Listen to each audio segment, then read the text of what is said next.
Hello friends, welcome to P Y Q brains. ये आपका idiom और फ्रेजेस का सेकंड पार्ट है। पार्ट फर्स्ट मैंने डिस्कस किया है, आप एक बार उसको जाके देख लीजिएगा। पार्ट सेकंड है ये वाला। और अगर आप चैनल पे नए हो, चैनल को ज़रूर सब्सक्राइब करिए, लाइक करिए, शेयर करिए। चलिए स्टार्ट करते हैं। Question number 26। My cousin works day and night to achieve success in life. Day and night काम करने का क्या मतलब है? Around the clock. जो मेरा कज़न है वो अराउंड द क्लॉक टाइम जो है काम करता है, किसके लिए? To achieve success in the life. Question number next, easy does it. क्या होगा इसका आंसर? ये आपके एसएससी जो है स्टीनो में आया था, ठीक है। ये स्टीनो में भी आया है और ये आपका सीएचएसएल में भी आया हुआ क्वेश्चन। इसका आंसर है use to tell someone to do something slowly and carefully. आप किसी को जो आपसे छोटे हैं, अगर आप एक्सपीरियंस्ड है तो आप छोटे हैं तो आप उनको क्या बोलते हैं? जो भी काम करना है बेटा स्लोली करिए और केयरफुली करिए ताकि ये गलत ना हो जाए, ठीक है। Question number next, I thought Sadhana would always stick by me but when I got in trouble she turned out to be an dash. जो साधना है वो हमेशा मेरे साथ चिपकी रहती है, ठीक है। बट जब मुझे मेरे में मतलब कोई ट्रबल होती है मेरे साथ तो she turned out to be an dash. क्या हो जाता है? Hard nut to crack, open secret, fair weather friend, white elephant, ठीक है। कहते हैं ना, देखो इसका आंसर है fair weather friend. Fair weather friend का मीनिंग है कि जो जब आप हैप्पी हो, ठीक है, आप हैप्पी होते हो तो सब आपके पास आते हैं, ठीक है। फ्रेंड्स हो गए, जो भी हो गए, आपके रिलेटिव्स हो गए। लेकिन जब भी आप किसी ट्रबल में होते हो, किसी भी मुसीबत में होते हो, तब आपका साथ कोई भी नहीं देता, ठीक है। आपके जो मदर और फादर, जो आपके ब्रदर सिस्टर हैं, उनके सिवा कोई और जो है साथ नहीं देता, ठीक है। ये भी आपके एसएससी स्टेनोग्राफर का और एसएससी सीएचएसएल का, ये सीएचएसएल का रिपीटेड क्वेश्चन है।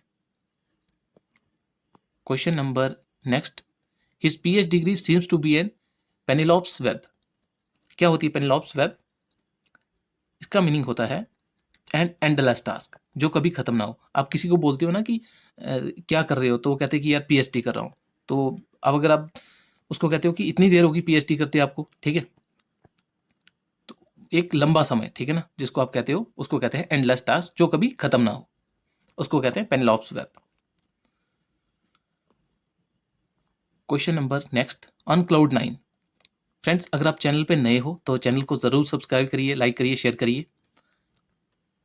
ऑन क्लाउड 9 क्या होता है? ये बीइंग एंग्री विद समवन, या being very dilated, flying in the sky, being very high. क्या होगा? आप जो भी आंसर दोगे एक बार उसको थोड़ा सोच लीजिए, ठीक है। अगर आप ऐसे जल्दबाजी में दोगे तो एग्जाम में भी ऐसे ही गलत करके आओगे। और ये जो मैं क्वेश्चन आपके साथ जो मैं आपके साथ डिस्कस कर रहा हूँ अभी, ये सारी रिपीटेड है, ठीक है। ये रिपीटेड क्वेश्चन है आपके, इनको ध्यान से करिएगा। क्वेश्चन नंबर 30, ऑन क्लाउड 9 का क्या आंसर है? बीइंग वेरी डिलाइटेड, ठीक है। साथ में आसमान पर, जो बंदा मतलब काफी खुश हो, ठीक है, जो पर्सन काफी खुश होता है। क्वेश्चन नंबर 31, अ बिटर पिल। क्या होगा इसका आंसर? बिटर पिल का फेसिंग डिस्ट्रेसिंग सिचुएशन, ठीक है, talking nonsense, arguing unnecessarily, getting furious easily. इसका सही आंसर है फेसिंग अ डिस्ट्रेसिंग सिचुएशन, ठीक है, a bitter pill. Question number next, creature of the habit. Creature of the habit क्या होगा?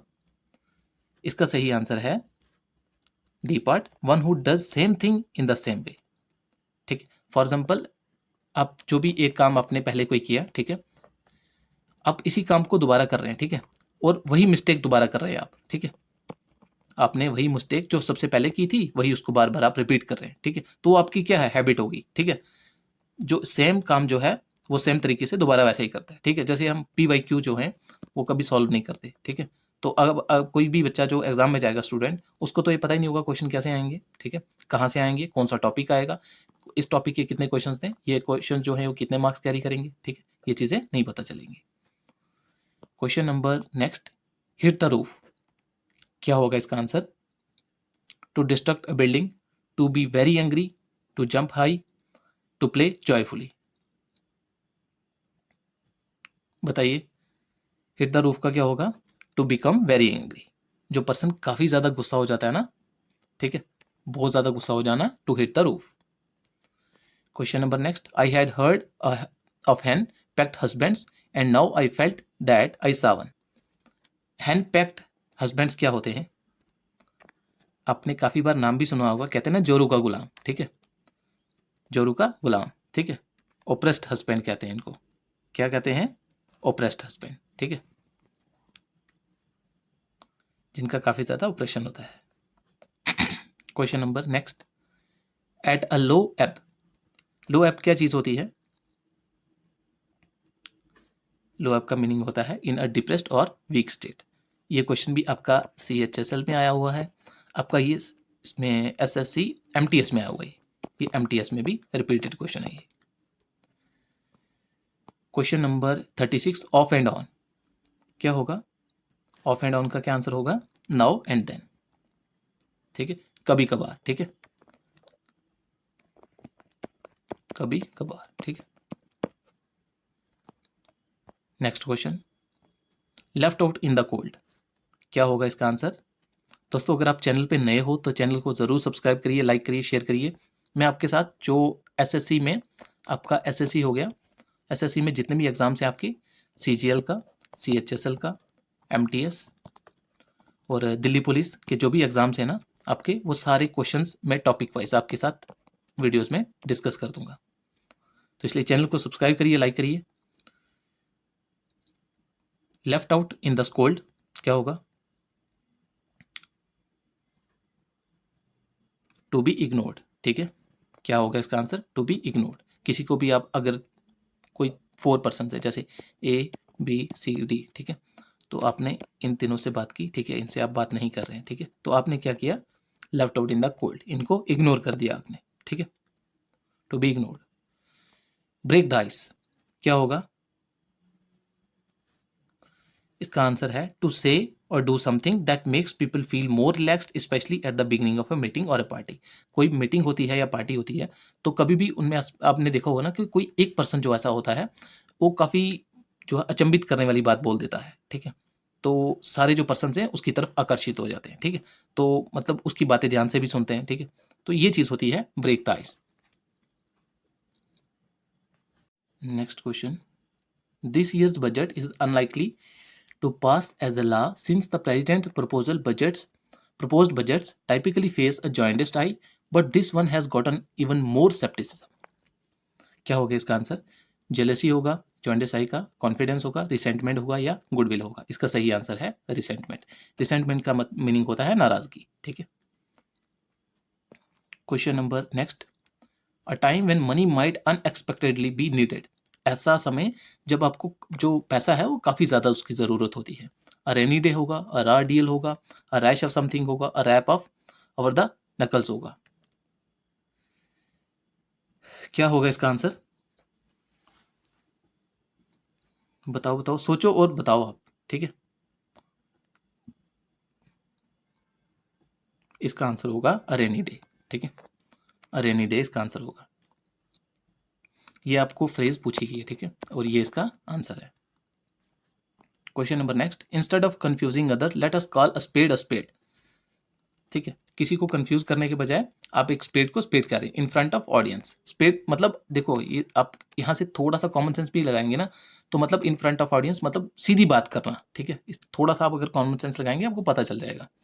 स्पीक ट्रूथफुली, जो है सीधी सीधी बात कर दी, ठीक है, कोई मतलब ऐसे कहते हैं ना घुमा फिरा के जो बात करते हैं वैसा नहीं है, ठीक है।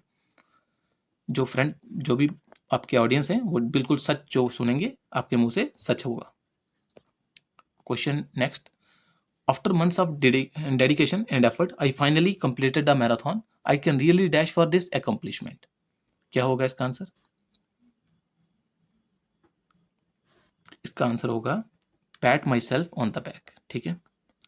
After months of dedication and effort, I finally completed the marathon. I can really pat myself on the back for this accomplishment, ठीक है। अपने आप में मतलब खुश होना और ये सोचना कि मैंने बहुत बड़ा काम किया होगा, ठीक है, पीठ थपथपाना अपनी। The leader of the Legislative Assembly won the hearts of the members through his maiden speech during the session in the State Council। तो जो लेजिस्लेटिव असेंबली के मेंबर थे उन्होंने सबका दिल जीत लिया, ठीक है, क्योंकि उन्होंने अपनी मेडन स्पीच दी। मेडन स्पीच क्या होती है? फाइनल होती है, क्लोजर होती है, फर्स्ट होती है। ये फर्स्ट स्पीच जो भी होती है ना, उसको मेडन स्पीच बोलते हैं। ठीक है। Question number next, the entire speech of the revivalist fell flat with the crowd that was present. तो जो पूरी स्पीच थी रिवाइवलिस्ट की, वो फेल फ्लैट होगी with the crowd that was present. क्या होगा इसका answer? Had no effect on. Fell flat का मतलब होता है जो उन्होंने रिवाइवलिस्ट ने स्पीच दी, ठीक है, उसका कोई असर नहीं हुआ, ठीक है, क्राउड पे जो वहां पे प्रेजेंट थे, कुछ भी असर नहीं हुआ। Question number next, friends channel को जरूर सब्सक्राइब करिए, लाइक करिए, शेयर करिए। My brother always receive the line share of every meal that we had. Line share का क्या मीनिंग होता है? लाइन शेयर का मीनिंग होता है मेजर पोर्शन। जो ये ब्रदर है उसको हमेशा ज्यादा, जो बड़ा पोर्शन है वो उसके ब्रदर को मिलता है। Question number next, we all have to pull our socks up for the upcoming board exams if we want to get outstanding grades. तो पुल आवर सॉक्स अप क्या मीनिंग होगा इसका? एक्टिंग प्रॉपर मैनर में करना, harder work करना, calm down, important, contempt, revive interest. इसका सही answer होगा वर्क हार्डर देन बिफोर। पहले अगर आप 4 आवर्स पढ़ते थे तो अब आपको 6 आवर्स पढ़ना पड़ेगा। ठीक है। Question number next, due to her impoverished state most of our relatives treated her with contempt. Came in handy, turned up their nose at her, turned the corner at her, gave a wide space to her. इसका सही answer है turned up their nose at her. जब इंसान के पास पैसे नहीं होते या जो काफ़ी ज़्यादा गरीब होता है ना, तो उसके तरफ कोई भी नहीं देखेगा। लेकिन जब थोड़ा सा आपके पास स्टेटस आ जाता है, ठीक है, तो पैसे आ जाएंगे, तो जिस पर्सन ने कभी आपने देखा, मतलब आपने कभी सोचा भी नहीं होगा कि ये, मतलब मैं इसको जानता भी हूँ, तो वो भी आपको बोलेगा यार तो मेरा रिलेटिव है, ठीक है ना, हम तो फ्रेंड्स हैं। तो ये होता है turn up nose at her, मतलब उसकी जो है कोई बात सुनेगा ही नहीं, उसकी तरफ कोई देखेगा ही नहीं। ठीक है। Question number next, the betrayer of the country was at last unmasked. जो बिट्रेयर था कंट्री का, लास्ट में उसको अनमास्क हो गया। क्या बोलते हैं इसको? ट्रेटर बोलेंगे, ट्रोंट बोलेंगे, ट्रांसग्रेसर बोलेंगे, थीस्ट बोलेंगे। ये होता है ट्रेटर, देशद्रोही। ठीक है, betrayer of the country. Question number 49, let the dust settle. क्या होगा? To make situation, to make use of a situation, wait for the other person to make a move, to make a space tidy, to wait for situation to become clear and certain। बिल्कुल सही answer है D part. Dust settle का मतलब है, इसको आप थोड़ा सा कॉमन सेंस भी लगाओगे तो जब भी धूल थोड़ी सी बैठती है ना ज़मीन पर, तभी आपको आगे नज़र भी आना शुरू होता है। तो कोई भी सिचुएशन होती है, वो जब तक आपको क्लियर नहीं होगी, सर्टन नहीं होगी, तो तब तक उस सिचुएशन कैसी है, उसके आगे क्या होगा, आप नहीं अंदाजा लगा सकते। ठीक है, इसको कहते हैं to let the dust settle, to wait for the situation to become clear और certain. Question number next, friends channel को जरूर सब्सक्राइब करिए, लाइक करिए, शेयर करिए। नेक्स्ट वीडियो जो है मैं जल्दी आपके लिए अपलोड कर दूंगा। Ranveer never has habit of making a bee line for his academic activities. क्या होता है मेकिंग अ बी लाइन? बताओ क्या होगा? Behaving abnormally, selecting inconsiderably, going straight and quick. इसका आंसर होगा going straight and quick. Ranveer never has the habit of going straight and quick for his academic studies. ठीक है फ्रेंड्स, इतना ही था। ये क्वेश्चन जो थे आपके सारे मैंने डिस्कस कर दिए आपके साथ। ठीक है, बाकी जो क्वेश्चन थे आपके एंटोनियम हो गए, साइनोनियम हो गए, देन उसके बाद आपके वन वर्ड सब्सटीट्यूशन हो गए। ये एसएससी में जो भी हैं 2024 में, 2025 के एग्जाम्स में, वो सारे मैं आपके साथ डिस्कस कर दूंगा। तो फ्रेंड्स इसमें इतना ही था। चैनल को ज़रूर सब्सक्राइब करिए, लाइक करिए, शेयर करिए। Thank you and have a nice day.